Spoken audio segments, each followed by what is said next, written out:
માંડવીમાં સાંસદ પ્રભુ વસાવા સાથે કાર્યકરોએ નંદન સિનેમા ખાતે સાબરમતી રિપોર્ટ ફિલ્મ નિહાળી। 2002માં અયોધ્યાથી પરત ફરતી સાબરમતી એક્સપ્રેસ ટ્રેનમાં 27 ફેબ્રુઆરીના રોજ ગોધરા ખાતે બનેલ ઘટના પર આ ફિલ્મ આધારિત છે।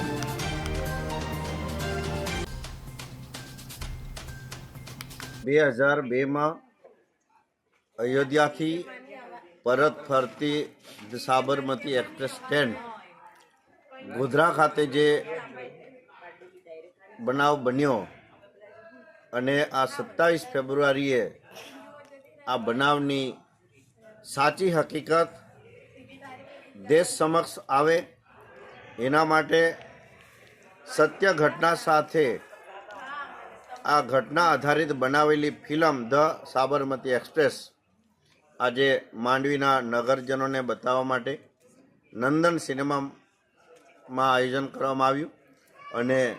આ હકીકતને ઉજાગર કરતી ફિલ્મ જે દેશની જનતા માટે આ સત્ય જાણવું એ જરૂરી છે અને